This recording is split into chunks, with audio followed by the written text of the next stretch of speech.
Hey, what's going on, guys? Nathan here, just bringing you guys the intro tutorial that I promised you that I would make today. I do not break my promises. Well, I kind of do, but I know I'm human too, you know. Alright, so we're going to get started on this. So this is the trace logo that we're going to be using today. Unfortunately, I cannot use the K47 logo that Jordan wants me to use because it's kind of hard to use it. I tried to do a tutorial with that. It's like my fourth time doing this again. Each of those are like 15-17 minutes long. So this time I'm gonna make sure that I get this right. Okay, so let's get started on this. We're gonna go to File, New, so I can get a new project. What you want to do is you want to drag this to the center of the whole project. Alright, and if you get this line, it doesn't matter, just make sure this is straight, that's straight. Okay, go to Output, change the film and video to HDV to HDTV 72025. You can find that in film and video. Go to Effect, change it to Ambient Occlusion and Global Illumination, and leave those as it is. And yeah, now you want to get your logo, so I'm gonna go get my logo. CV and CV.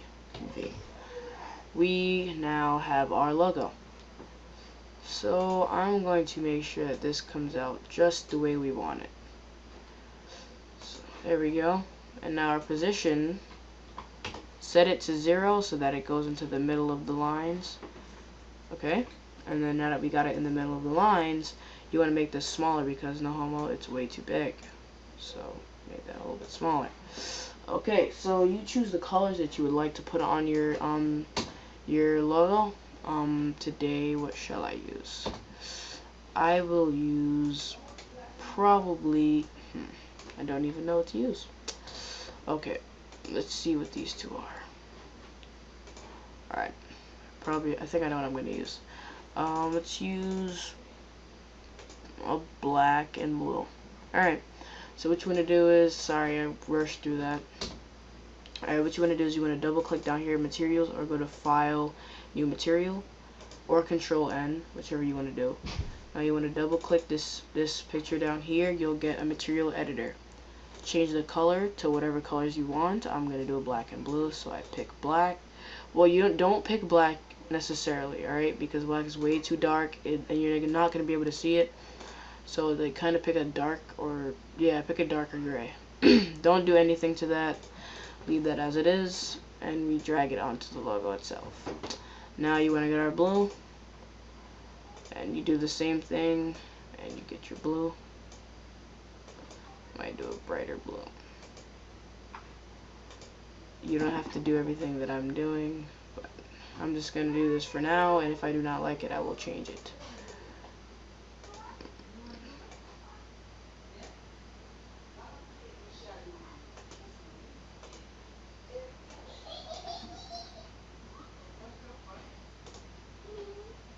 And now you just want to check out what this looks like.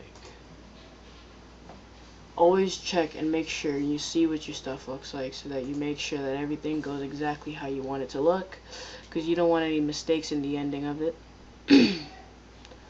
And then have whoever you made it for come back to you and tell you that you made whatever you did look like shit. Now you want to get your lighting right. You don't have to use anything that I use. You choose what you want to use. I use overhead softboxes in everything that I do for a reason, because overhead softboxes look the best, and it makes whenever you do look way more professional if they want the file. The reason I do not give out files is because I do not want anybody to take credit for anything that I do. Yeah. So we got that covered. The blue looks like shit, so we're gonna change that to, let's take off luminance. And let me just fix the lighting really quick.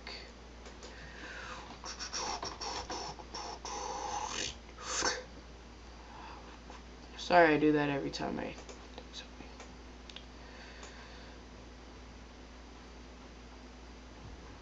Okay, now check your lighting, make sure everything is right. See, now in the picture you can see the full logo. Let that render out. I choose my colors in the beginning so I don't have to worry about it towards the ending and change the color, and then everything just turns out like crap and it doesn't come together. So I like the colors that I picked. I like it all around. It's perfect to me. Okay. Now what you want to do is you want to make a camera, and then you right click the camera, go to Cinema 4D tags, and then go to protection. And leave protection alone. Protection, make sure that you cannot move the camera around. You can't do anything, because usually this would move it. If I get out of camera and I move this, whoa, time out. Hold on, let me go back to camera view. This is what happens, you see? 0. Change the position to 0 if you mess up with anything. Your camera will always be back to normal. Your camera will never move no matter what. Usually when you move this around, you move with everything you do, everything you do, you move whenever you click these arrows. When you click this, you can zoom in and out. So, yeah. Now, basically what we're going to do is, now we're going to animate the logo. Now what you're going to do is you're going to click this, and then go to 90, and then click the keyframe, and then go all the way back to 0. Now, if you have a side view already, which I did not do like an idiot, you just go over here to the side, and you make a camera. You go in there, wait, and then you gotta make sure that you don't have camera highlighted, or else it's gonna come out like shit. Alright. So now what you wanna do is when you're at 0, you drag it back, you drag it up, and you click that, and then it goes right to the spot. Okay, as you can see, that's animated. Now you click the rotation bar, and then you just move that around. Move. It doesn't matter, no specific direction. You can do whatever you want. You can make it spin in a certain direction. You can do anything. Now when you hit play, it can spin and land in place. So let's go to camera view and see that.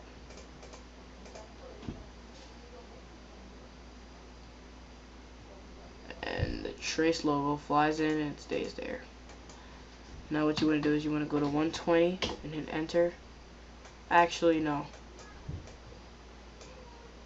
Make this to 400, because we're going to be doing a little bit more animating than that. Now you got this here. Alright. I made a mistake. Sorry. Alright. Doesn't matter. So now we got everything is done now. Now what you want to do is you want to go over to like 140 and hit the keyframe, and then go over here to 200 and another 240, and then kind of turn this to the side like that. Go over to side view, and then drag this over like that. Make sure it's outside of the camera so that you cannot see it anymore. So now basically what this is it flies in,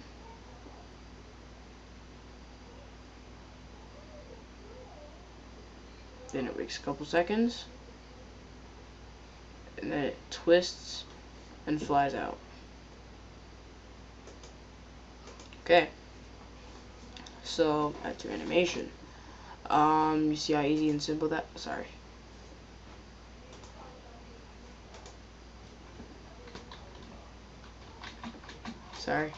Actually, you know, I'm gonna pause this so that you don't see what I'm about to say. Alright, sorry guys for that. I was just talking to him for a little bit about something. But, yeah, so that's basically this aspect of it. Yeah, so I probably will have to render this, well, I will have to render it out. It's probably gonna take a little while, so, I will come back, which is tomorrow. After school, which will end at 2:20, I will come back. So I will start the rendering process, which will be done in a while. Will not really take long, but I'll put it to 160 so it stays there for long. By the way, you need to make sure that everything is like completely perfected. so you can still see the logo there for a while before it decides that it wants to take off. And then it leaves and it goes away, and then that's the end of that. Alright, so thank you guys for watching. It's not done yet. Be ready for part 2, and thank you very much. See you later, guys. Peace.